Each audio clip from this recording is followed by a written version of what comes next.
Hello and welcome to HITC Sport. Alright, let's take a look at every Premier League club and see what the stupidest thing their fan base has done in recent years and sort of grade that 1 out of 10. 0 being not stupid at all, with 10 being just Christ above levels of stupidity. Alright, let's go.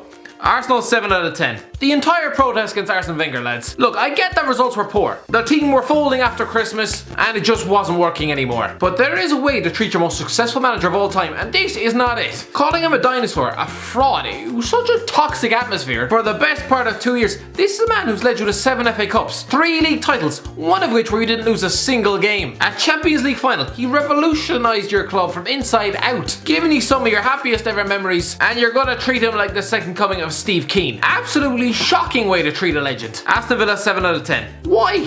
Why do Aston Villa hate Newcastle United with such a burning passion? What did they ever do to your club? Newcastle, our club, who gave you James Milner, were kind enough to take Stephen Arnold off your hands for a few months, which is a bit like adopting your nightmare child. I have no idea for the reason behind this vendetta, but Christ above. May 2009 was the beginning of such an unnecessary feud between two sleeping giants. Newcastle needed a point, just a point, to stay up on the final day of the season. In typical Toon fashion, they scored an own goal and went down, which is a bit like steering your truck off the edge of a cliff. Anyway, Villa fans, instead of showing compassion for a club who's just been relegated before their eyes, sentenced to midweek trips to the toilet bowls at Scunthorpe United, they instead had the banners ready, sob on the Tyne, no sobbing on the Holt. Just why? The club were on their knees. It's a bit like walking up to a homeless man curled up at the local bus shelter and laughing in his face. Heartless, lads. Heartless. Anyway, the reason this was stupid is because the club clearly remembered this, bottled up their fury, and took it out on Villa in their first game back in the top flight 15 months later. Do you know what the score was? 6-0. It's essentially like the homeless man putting his life together, grabbing a suit and a job, before returning to take a giant piss on your porch. It was just needlessly creating enemies. Bournemouth 0 out of 10. Okay, admit it. Bournemouth fans are too nice, too respected, too well behaved to do anything particularly moronic. I actually couldn't even find one for them. They're the only ones I couldn't, so fair play Bournemouth for actually behaving yourself and not bringing utter shame upon your club. Brighton 7 out of 10. Yeah, see, this Brighton fan was banned from attending football matches for 3 years. What did he do?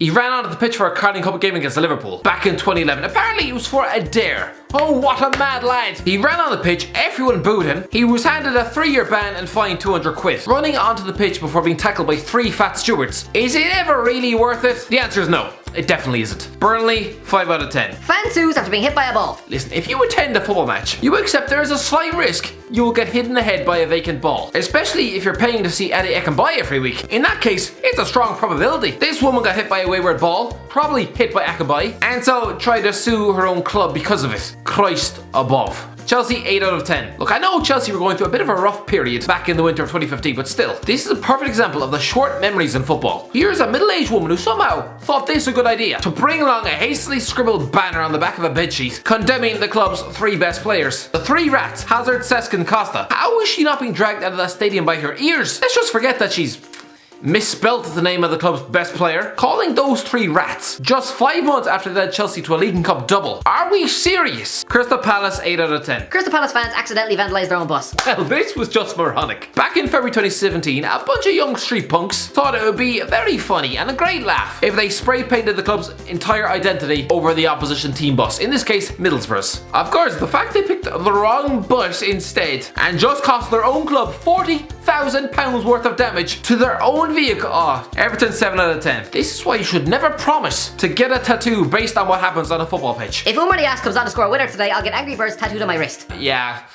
Nias came on to score 2 goals. Now I get it, right? Not one person at Everton has ever shown the slightest modicum of belief in Nias. Still, a tattoo of Angry Birds on your wrist? You might as well shower with dog piss every other day, because it's about the same if we're talking woman repellent. Leicester 8 out of 10. Yep, another clown who got in trouble for running onto the pitch. I don't get it. How hard is it to stay in your goddamn seats? You don't have to do much on a football match, lads. It's not that hard. Just sit down and stay down. Same sort of concept as if you went to a cinema, alright? Except, you know, if your team scores a goal. Other than that, don't go on the pitch. It's not that hard. 15 years ago, right? Leicester lost 5-0 at home to Aston Villa. Terrible result. And a young man was then given a lifetime ban for for running onto the pitch to confront the goalie. I was surprised I got that far and found myself standing in front of Ian Walker in the penalty box. When I got to him, I said I didn't think he was fit to be a Premiership player. He told me to get lost, basically. Of course he did. And you've just conceded 5 in the league for a club sailing headfirst back into the Championship. The last thing you want is some fat plumber reminding you of that fact up and close. It's like if Walker rang up this fella on a Monday morning with his head halfway down a blocked toilet just to berate him and tell him that he's in the wrong profession. It's just unnecessary. If you want to abuse the keeper, do it from your seat like every other person. This fella has instead missed out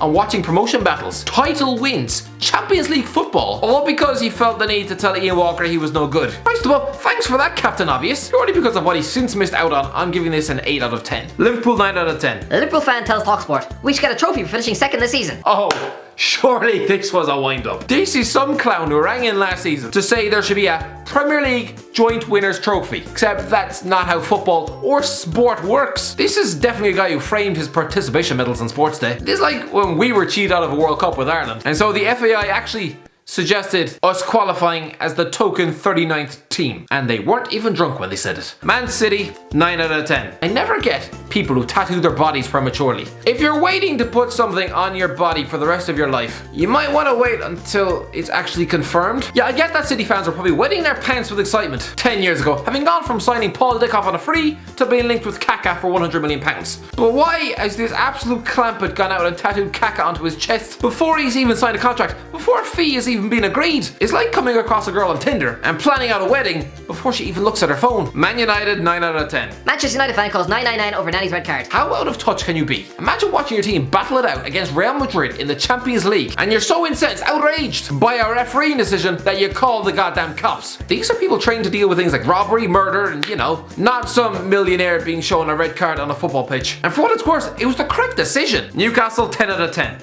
Look, I get that Newcastle hate losing to Sunderland. They would probably rather eat a bowl full of broken glass. I get it. But taking it out on a defenseless horse, that's not even funny. That's just cruel. What an absolute utter gambine. Newcastle fan who punched police horse, jailed for 12 months and banned from football for 6 years. Imagine having to spend an entire year showering with your back to the goddamn wall, all because you tried to punch a goddamn horse. Then again, when Martin Keown does that, nothing happens. Norwich City, 7 out of 10. This one only happened the other week. Disgruntled Norwich City fan claims Aston Villa supporter Prince George should have been banned from sitting with the Canary supporters. This is how you know you're a miserable bastard. I get that Norwich losing 5-1 home to Aston Villa is nothing short of an utter embarrassment and enough to ruin your weekend, but actually going out of your way to ring up a radio station and complain about a 6-year-old child enjoying his day out with the home fans. Is this... How weird is that? Because your defense collapsed like a couch under the weight of heavy D, you wanted to have a 6-year-old escorted off the premises. No. The future king of your country, right? I mean, I've no idea how the monarchy works, partly because I don't really care. I bet this is the sort of old man who hands out bags of carrot and cat piss to goddamn trick-or-treaters. Southampton, 5 out of 10.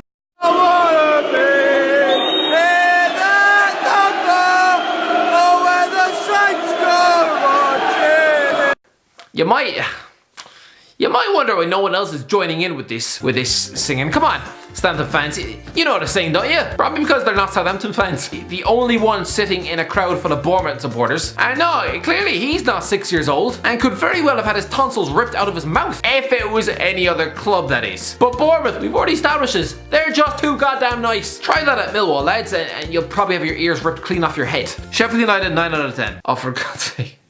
Listen, I know, alright? Getting promoted to the Premier League is a wonderful feeling. Yes, party in the streets, great, but don't start jumping around on the top of a goddamn bus shelter.